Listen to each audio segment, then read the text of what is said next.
Hello, welcome. Today I'm making another attempt at painting a Christmas card. Today I'm using Schmincke Akademie watercolours, so I'm going to jump straight into mixing up of my colours and hope for the best that I mix up enough. I'm mixing a very diluted May green with the permanent green for my first green shade. How many times can you say green in a row, huh? For my second green shade, I am mixing May green, permanent green, and a touch of ultramarine blue, and a dash of light lemon yellow. For the last shade of green, I am mixing yellow ochre, cyan blue, with a little of permanent green to give me like a green shaded turquoise colour. I know what I mean.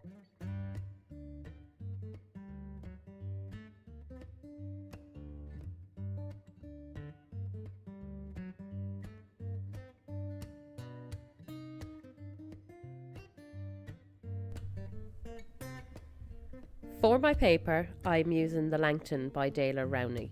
It's a 10 by 7 pad, and I have folded it over and scored the fold to have it sit flatter under the tape.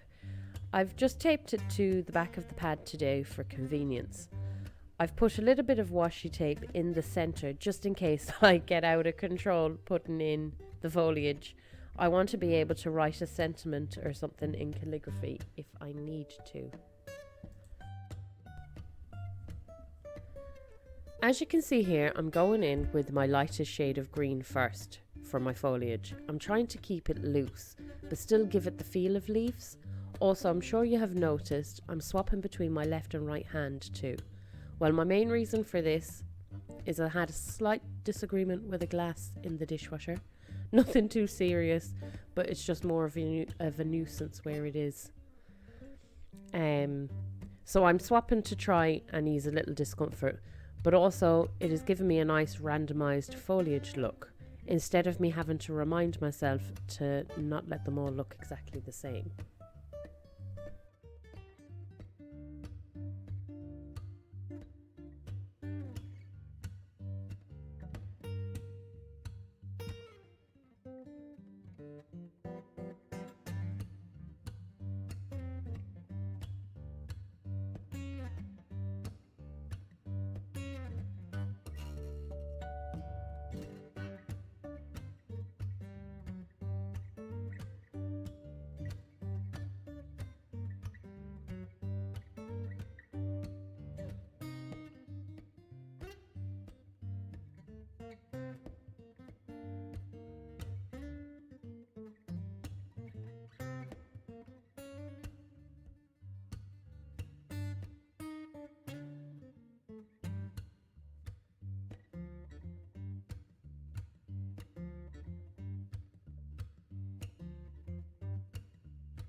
So now I'm going into my mid-green shade I've mixed up for a spruce-like foliage to put into my wreath, giving it a little bit of a fuller look, and it also makes it look more Christmassy. Also trying not to let them all look the same as well, and swapping between brush sizes. I'm really enjoying painting a wreath style card, I have to admit. The Langton watercolour paper is a nice surface to paint on. I haven't tried it wet and wet, but I'll have to give that a try to see how the paper holds out.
And finally, using the third shade of green, I'm using to pop in little holly leaves.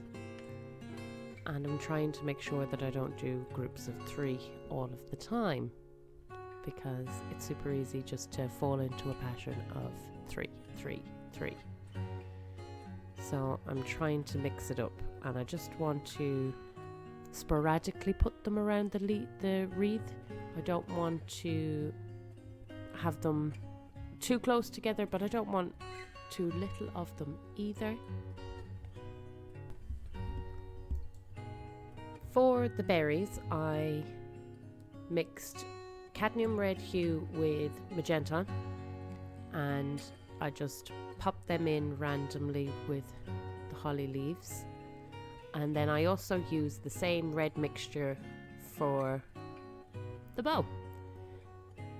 And I know I was off center with my bow, but it's okay, because it kind of gives all the feel of, it doesn't have to be spot on all of the time. So then what I did was, because it seems I was a magpie in a previous life, I couldn't resist dipping into a gold metallic paint for the edges of the bow. I had to find some way of using it, so that's what I did.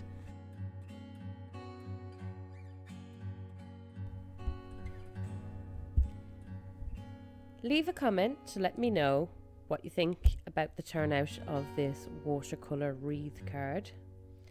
I'd love to hear about it. And would you do a different foliage? How would you approach it? Also, if you liked this video, be sure to give it a thumbs up. I hope you enjoy the rest of your day, and thank you for stopping by and watching.